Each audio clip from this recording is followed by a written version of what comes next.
आप रजत को अपना कंपटीशन मानते थे? नहीं, बिल्कुल भी नहीं यार। मैं गधों को क्यों अपना कंपटीशन मानूंगा? उसकी जो चोट लगी है ना यार हाथ की, वो एक्चुअली हाथ की नहीं है, वो सर की है। और वो भौंकने वाला कुत्ता है। थे ना, ये वही लोग हैं जो बहुत पहले आके मुझसे हेलो प्रिंस भाई सर हम आपके फैन है और फोटो खिंचाना चाहते हैं। तो क्या प्रिंस नरूरा ने रजत दलाल को उल्टा पुल्टा कहा? साथ ही उन्होंने अद्दान 07 को भी रिप्लाई दिया। दरअसल आप सभी को पता होगा, रजत दलाल और प्रिंस नरूरा के शो के राइवलरी के बारे में तो पता ही होगा, एंड शो के बाहर भी दोनों एक दूसरे को काफी रिप्लाई दे रहे हैं।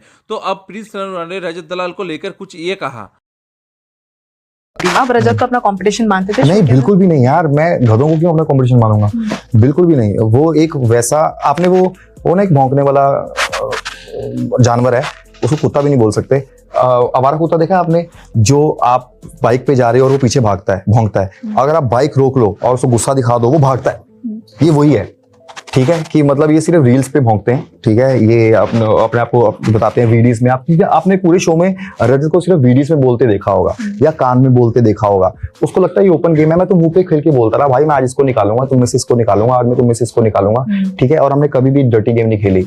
इन्होंने हमें वोट बोल के जो एक बार वोट चेंज किए थे जिसमें 4 चले गए थे, उसमें भी इनको लगा कि एक ही जाएगा, चलो मैक्स 2 चल जाएंगे अगर हम वोट बदलेंगे। इनको पता है 4 चल जाएंगे। इनके तो वो भी शौक था जब 4 चले गए थे, और इनको लगता है कि हमने निकाल दिए 4, इन्होंने नहीं निकाले, ठीक है? वो हमारा गलती इसलिए थी क्योंकि हम सबको बचाना चाहते थे। टिकट टू फिनाले आपने शिव को दिया, पर कुछ लोगों का कहना है, रजत का कहना है कि आप डर गए मुझसे इसलिए आपने टिकट टू फिनाले शिव को दिया। ये तो कह भी कौन रहा है यार, जो खुद गलत है, ठीक है? जो खुद पूरे शो में कुछ नहीं कर पाया वो ये बोल रहा है कि टिकट टू फिनाले शिव को दे दिया। पहली बात तो तुम्हारी औकात ही नहीं तो किसी को दे दो, क्योंकि तुम सेल्फिश हो, तुम अपने लिए खेल रहे हो। मैं उसको बुरा भी नहीं बोलूंगा क्योंकि तुम अभी कुछ शो जीते नहीं हो, तुमने जिंदगी को जीता नहीं है। अभी सिर्फ कॉन्ट्रोवर्सी जिंदगी में बच्चों को मार के आगे आए हो और इसी तुम्हें शो मिला है, तुम्हें कदर नहीं है। और डरना भी किससे भाई? अब गधों से थोड़ी डरेंगे, ठीक है? और वो एक आटे की थैली ऐसी है जिसको मतलब सीधा खड़े होने के लिए भी सहारा चाहिए दीवार का। तो बिल्कुल भाई, बिल्कुल ये सही बात है। उससे हमें डर लगता है क्योंकि वो एक ही डर लगता है कि वो बाहर आके फेक नैरेटिव सेट करेगा, क्योंकि उसको अच्छा क्रैक करा उसने बाहर मीडिया को कि कैसा दिखाना है खुद को, रील्स कैसे कटवानी है। इससे हम शुरू करते हैं तुम्हारे भाई। बाकी इसके अलावा हमें तुम्हारी किसी डर नहीं लगता। मुझे लगता है कि पहले आप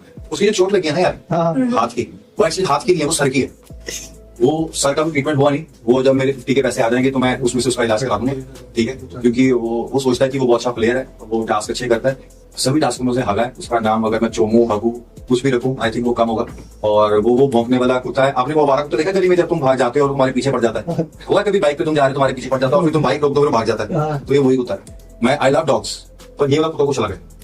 बाकी प्रिंस नरूरा ने अपने और अदनान 07 के झगड़े को लेकर कुछ ये कहा। आधा नाम तो वैसे मुझे समझ नहीं आता। आधा नाम है ना? आधा नाम, ठीक है? आधा नाम मुझे समझ इसलिए नहीं आता कि ये अभी मुझसे कम्पीट कर रहे हैं, जहाँ पे ये बात कर रहे हैं। मैं इनसे कम्पीट करने की बात नहीं कर रहा, मैं खुद से कम्पीट करता हूँ शो में। मेरे लिए कोई कॉम्पिटिशन कोई और नहीं होता, मैं खुद होता हूँ, ठीक है? और इस शो में तो वैसे ही मेरी प्रायोरिटीज बहुत सारे अलग थी, ठीक है ना? हम भी था, रुचि थी, शिविर था, शिव थी, मेरी बीवी थी। तो मैं उनके लिए खेलने आया था, ठीक है ना? अपने लिए आया तो उनको समझ नहीं पाती कि गेम क्या है, ठीक है? और ये जब ना बाहर पब्लिकली मार खा रहे थे ना मोटरसाइकिल के ऊपर, लोग इनको पीटते थे, तब मैं ये सारे शो जीत गया था, ठीक है? मैं अपने आप को सेटल करके बैठ गया था। जो मैंने खुद को प्रूव करा था, दुनिया को प्रूव करा था, मैं कर चुका था। तो इस शो में अगर ये कुछ भी बोल रहे थे ना, ये वही लोग हैं जो बहुत पहले आके मुझसे हेलो प्रिंस भाई सर हम आपके फैन है और फोटो खिंचाना चाहते हैं, ये वही हैं। पर एक शो में आके इनको लगता है कि यार ये शो हो गया, अब हम सेम है, ठीक है? अब मैं कितनी इंटरव्यू में बोल चुका हूँ, अगर IPL में विराट कोहली और एक नया प्लेयर साथ में खेल रहा है, वो सिर्फ फील्ड सेम है, औकात और ऑरा अलग है भाई, ठीक है? तुम्हें गेम में कुछ समझ नहीं आया कि करना क्या है, और बाहर आके तुम अपनी इंटरव्यूज पॉडकास्ट देके ये तुम नैरेटिव सेट कर रहे हो कि भाई उसने मतलब ये किया, मैं तो उसको मार देता, मैंने उसको थप्पड़ भी मारा है। अरे भाई, उंगलियों के कितने पीस हो जाते हैं अगर हाथ लगा होता, ये तो खुद भी समझ आएगी, ठीक है? ये यहीं पर करते हैं। इनको लगता है कि जो आप बोल रहे हो सोशल मीडिया पे बोलो, हवाबाजी करते रहो, अच्छा लगेगा। किसी सच्ची में टकर रहा होगा तो भाई आपको मैंने पहले ही बोला, आपको मेरा घर पता है, सेम बिल्डिंग में रहता हूँ मैं, तो 10 लोगों के साथ भी नहीं घूमता, अकेला घूमता हूँ, कभी रोक के देखना। वैसे इस सब पे आपकी क्या राय है, कमेंट करके जरूर बताना।